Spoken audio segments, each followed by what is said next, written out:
ये आकाशवाणी है। कार्यक्रम संवाद के अंतर्गत प्रस्तुत है तकनीकी विशेषज्ञों से आत्मनिर्भर भारत ऐप इनोवेशन चैलेंज में भाग लेने हेतु प्रधानमंत्री के आह्वान पर चर्चा। इसमें भाग ले रहे हैं साइबर विशेषज्ञ जितेंद्र कुमार जैन और पत्रकार नीलाभ श्रीवास्तव।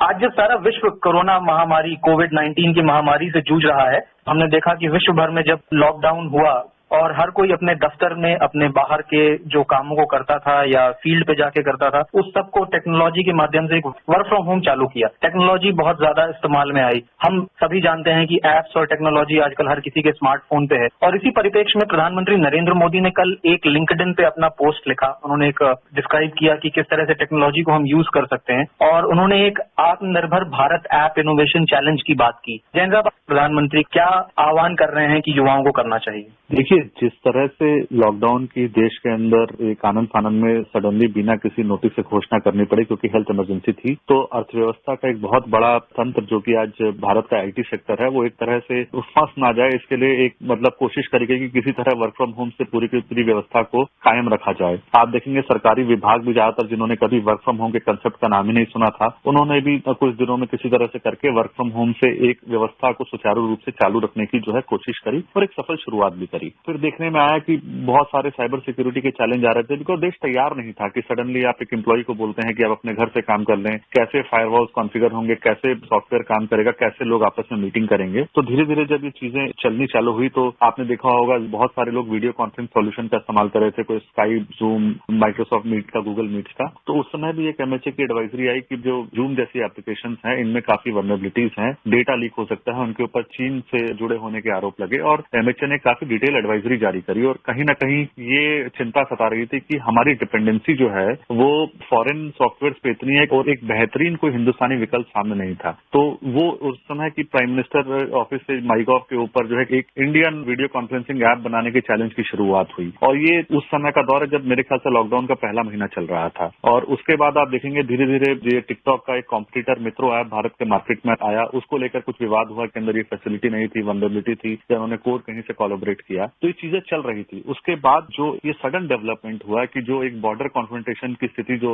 आ गई चीन के साथ, और देखिए हम उस दौर में हैं जहां पिछले 5 साल में जो चीन से जुड़ी कंपनियां हैं, चाहे वो हुआवी वगैरह हो टेलीकॉम सेक्टर के अंदर, या जो मोबाइल एप्स की कंपनी हुई, यूसी ब्राउजर हुआ या कैम स्कैनर हुआ या ये श्योमी के जो एप्स थे, इनके ऊपर पहले भी एस्पियोनाज से जुड़े होने का चीन की सरकार के लिए जासूसी करने के आरोप लगते रहे हैं। और इस दौर में ये मौका आया कि जब हमें लगा कि शायद ये एप्स जो डेटा ले रहे हैं इनके ऊपर जासूसी के आरोप हैं, ये हमारी राष्ट्र की सुरक्षा के लिए एक बहुत बड़ा खतरा पैदा कर सकती हैं, हमारे देश की अखंडता को, हमारे देश की संप्रभुता को चुनौती दे सकती हैं। इसका इस्तेमाल चीन की सरकार कर सकती है। दूसरा, जो वीवो ऐप है, उन्होंने चाइना में भारत के प्रधानमंत्री के बयान को उन्होंने वहां से उनके वीवो अकाउंट से डिलीट कर दिया। भारत दूतावास ने जो बयान जारी किया उसको भी डिलीट कर दिया गया। तो मुझे लगता है उस चुनौतीपूर्ण माहौल में जहां ये जो चीन ने हरकत करी, लगता है कि एक जो सीमाएं होती हैं वो शायद उन्होंने लांघ दी और उसके बाद जो एक निर्णायक कदम भारत की सरकार ने उठाया कि इन एप्लीकेशंस को भारत के अंदर जिनके ऊपर एक तरह से खतरा लग रहा था उनको एक झटके में बैन कर दिया गया। जो बैन हुई है उसमें टिकटॉक है, उसमें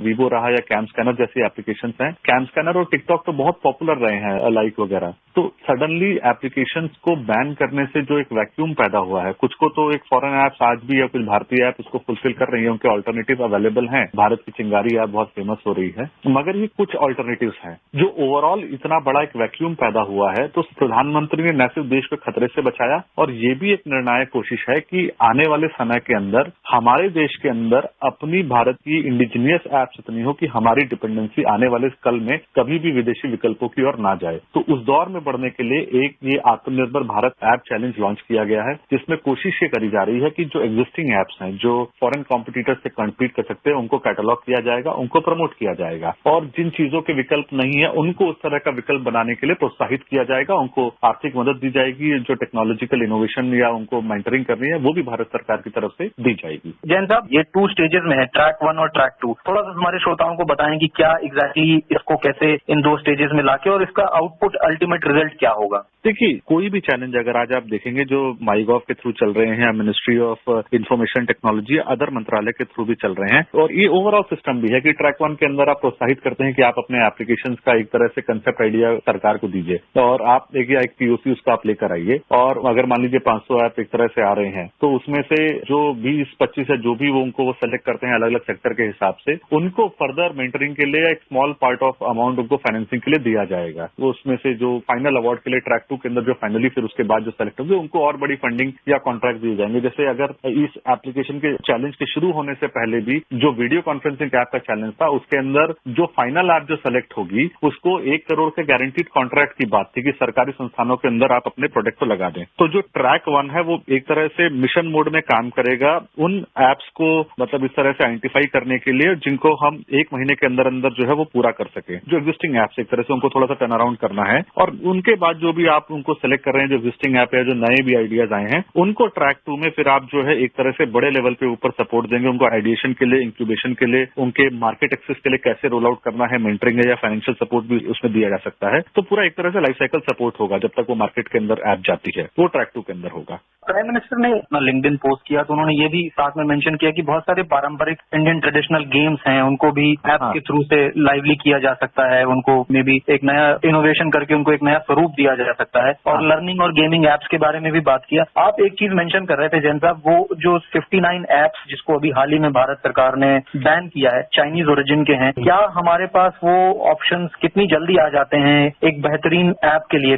जो पीएम कह रहे हैं वो यही कोशिश है कि हमें भी पता है कि एक साथ कोई 100% सेम क्वालिटी वाला बेहतर विकल्प शायद ना आए, मगर जो एग्जिस्टिंग विकल्प मौजूद है हम उनको मेंटर करें, उनको इम्प्रूव करने की कोशिश करें, और जो नहीं है उनको ऐसे विकल्प बनाने की कोशिश करें। जैसे जूम के ऊपर वीडियो मीटिंग के ऊपर इतनी कंट्रोवर्सी हुई तो कल रिलायंस ने जियो मीट नाम का एक भारतीय अल्टरनेटिव लॉन्च किया है। चिंगारी नाम का इंडियन ऐप है जो टिकटॉक का अल्टरनेटिव है, और प्रधानमंत्री यही कह रहे हैं कि जो देखिए आज पबजी जैसे गेम जो करोड़ों की तादाद में लोग मतलब नशे की हालात में खेल रहे हैं और उनसे बहुत बड़ा रेवेन्यू ये कंपनियां कमाती हैं। तो जैसे आज एक लूडो करके गेम है उसको एक बॉम्बे की कंपनी ने मतलब लॉन्च करके रखा, और मेरे ख्याल से लॉकडाउन के दौरान जो जितने डाउनलोड हुए धड़ल्ले से, और आज उसकी संख्या जो है कम से कम 10 करोड़ के पार है। तो बहुत सारी भारतीय कंपनियां भी ऐसी हैं जो बेहतरीन एप्लीकेशन सॉफ्टवेयर एप्स जो है प्रोड्यूस कर रही हैं। तो यही प्रधानमंत्री की कोशिश है कि जो हमारे इंडिजीनियस प्रोडक्ट हैं उनको ग्लोबल स्टेज पे ले जाया जाए, उन्हें ग्लोबल प्रोडक्ट बनाया जाए, और जिन चीज का विकल्प आज शायद हमारे पास ना हो वैसा विकल्प हम हिंदुस्तान में पैदा करने की कोशिश करें, और उसके लिए जो सहयोग, जो समर्थन और जो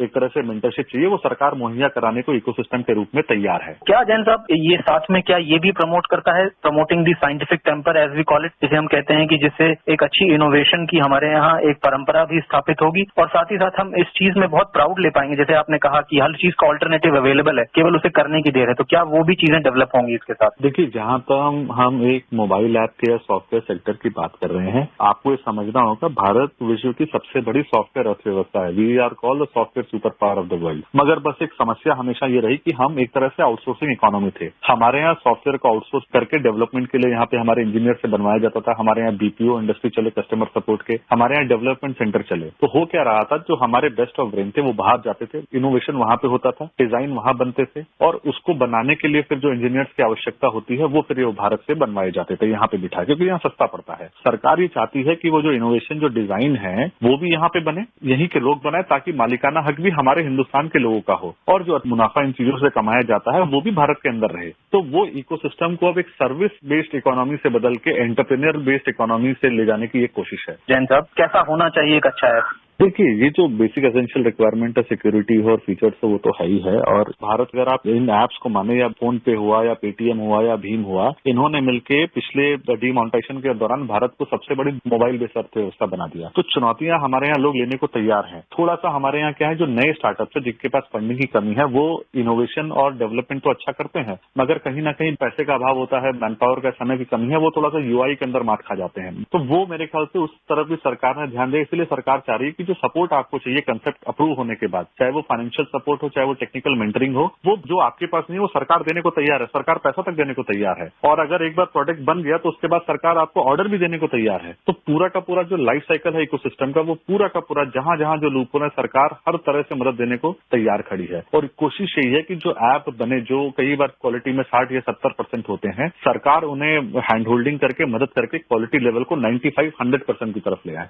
क्या इस फील्ड में भी भारत में बहुत सारे स्टार्टअप्स हैं, आज एग्जिस्टिंग हैं, आने वाले दौर में आ सकते हैं। स्टार्टअप इंडिया कैंपेन जो डिजिटल इंडिया का एक तरह से कहूंगा कि जो बेस है वो उसी के ऊपर टिका हुआ है और हजारों स्टार्टअप्स आज उसके अंदर रजिस्टर्ड हैं और जो सुविधा थी कि टेंडर में मैनिपुलेशन होता था, बड़े लोग रिश्वत देकर टेंडर लेते थे, छोटे स्टार्टअप्स को मौका नहीं मिलता था, उनको कहा जाता था आप बताइए पहले आपको कितने साल का अनुभव है। इस सरकार ने पिछले 5 सालों में इस पूरी व्यवस्था को बदल दिया। उन्होंने ये बात को जान लिया कि ये जो ब्यूरोक्रेसी और रेड टेप है इसको खत्म करके एक इनेबलिंग एनवायरमेंट तैयार किया जाए। इसीलिए आज बहुत सारे स्टार्टअप इंडिया एक्ट के अंदर आज ऐसे प्रोविजन है कि अगर आप एक नए स्टार्टअप हैं, आपसे टेंडर फी नहीं ली जाती, आपसे अर्नेस्ट मनी नहीं लिया जाता, आपसे कोई बिड सिक्योरिटी नहीं मांगी जाती, आपके पास अगर अनुभव पिछली बार का नहीं है तो अगर आप स्टार्टअप में रजिस्टर तो आपको एग्जेम्पशन दिया जाता है। अगर प्रायर एक्सपीरियंस आपका पूरा है तो भी एग्जेम्पशन दिया जाता है। आपका मान लीजिए अगर एक टेंडर में 50 करोड़ का टर्नओवर मांगा जा रहा है और अगर आप स्टार्टअप में आपका मात्र 5 करोड़ का है तो भी अगर आप भारतीय स्टार्टअप को एग्जेम्पशन दिया जाता है। तो हर वो चीज जो एक तरह से राह में रोड़ा थी, सरकार ने उस चीज को स्टेपिंग स्टोन बनाने की कोशिश करी है और बहुत बड़ा लाभ उसका हुआ है। आप देखिए पिछले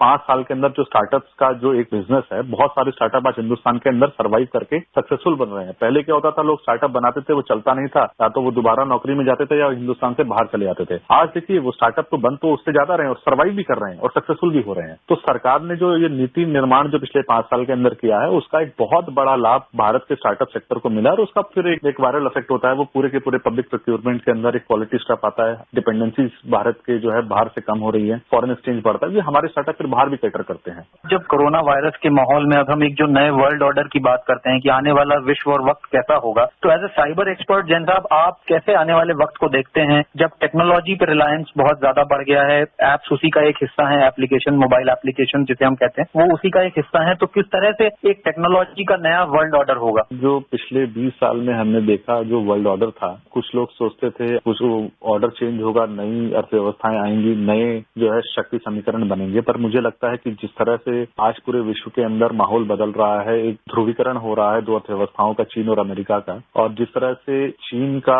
एक जो आप एक सैन्य रूप देखते हैं कि मतलब एक्सपेंशनिस्ट जो प्रधानमंत्री जी ने कहा कि वो एटीट्यूड है कि हम फोर्सफुली अब मिलिट्री पावर का इस्तेमाल करें पावर की जगह, तो मुझे लगता है कि वो जो वर्ल्ड ऑर्डर था वो अब नो ऑर्डर के अंदर बदल जाएगा। न्यू ऑर्डर नहीं होगा, वो ऑर्डर खत्म हो जाएगा। अब न जाने कैसा ऑर्डर आएगा। और जब ध्रुवीकरण होगा इन दो बड़ी अर्थव्यवस्थाओं के बीच में, जो टेक्नोलॉजी भी उससे अलग नहीं रह पाएगी। तो टेक्नोलॉजी के अंदर भी अब लोगों को समझ में आने लगा है कि फॉरेन गुड्स के ऊपर, एप्लीकेशन और सॉफ्टवेयर के ऊपर डिपेंडेंस जो है वो कितनी हानिकारक, खतरनाक हो सकती है राष्ट्रीय सुरक्षा के महत्व से भी और अर्थव्यवस्था के महत्व से भी। तो इसलिए जो आने वाला समय कम से कम मुझे लगता है जो भारत का दौर होगा अगले 10 या 12 साल, वो इंडिजीनियस प्रोडक्ट्स के डेवलपमेंट के एनहांसमेंट के और उसके प्रेफरेंस का दौर होगा। और जो ग्लोबलाइजेशन है वो शायद हम अभी उसमें एक तरह से हम हर आदमी अपने आप को अलग करना चाह रहा है, इंसुलेट करना चाह रहे हैं। ये रशिया में भी हो रहा है, उन्होंने अपने अलग इंटरनेट को जो है टेस्ट किया। चाइना के अंदर पहले से इस तरह की सेंसरशिप लागू है। भारत ने भी 59 ऐप को बंद कर दिया। बहुत सारे देश अब चीन की जो है हुआवी जैसे कंपनियों का 5G में ट्रायल का अपोज कर रहे हैं, उसका बाइकआउट कर रहे हैं। तो जो नया दौर है वो एक अलग दौर होगा। उसमें अब वो वर्ल्ड ऑर्डर कैसा होगा आज कोई उसको देख नहीं सकता। ऑस्ट्रेलिया जैसे लोगों ने जहां कभी डिफेंस बजट इतना नहीं था, हमारे से 3% आबादी उनकी है, वो अपने डिफेंस बजट को 40% बढ़ा रहे हैं। तो अब मुझे लगता है कि जो आने वाला दौर है वो बहुत चुनौतीपूर्ण दौर है। शायद हमारे इतिहास का सबसे चैलेंजिंग समय आने वाला है। क्या ये कहना ठीक होगा कि economic super power, military super power के साथ साथ अब टेक्नोलॉजी सुपर पावर बनना भी किसी देश के लिए बहुत इंपॉर्टेंट होगा? कोई डाउट ही नहीं है कि जो आने वाले युद्ध होंगे वो खाली जमीन पर नहीं, वो टेक्नोलॉजी फिफ्थ डोमेन के अंदर होंगे, नेटवर्क सेंट्रिक वॉरफेयर होगा। तो जो भी देश चाहे वो 5G जैसी टेक्नोलॉजी के अंदर डोमिनेट करेगा, वो आने वाले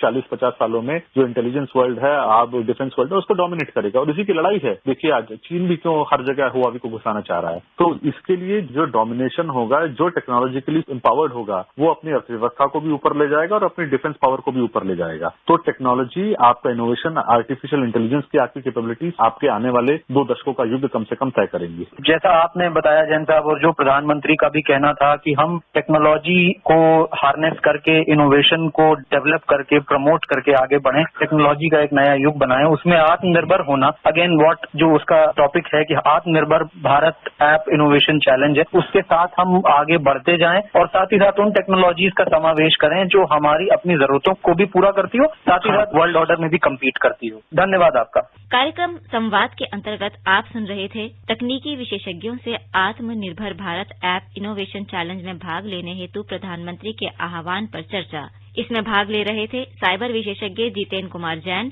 और पत्रकार नीलाभ श्रीवास्तव। ये कार्यक्रम आकाशवाणी के समाचार सेवा प्रभाग द्वारा प्रस्तुत किया गया। इसे आप हमारे mobile app news on AIR पर भी सुन सकते हैं। इस कार्यक्रम के संबंध में अपनी प्रतिक्रिया आप हमें ईमेल कर सकते हैं। पता है AIRNSDTalks@gmail.com। ये कार्यक्रम फिर से सुनने के लिए लॉग ऑन करें हमारी वेबसाइट newsonair.com।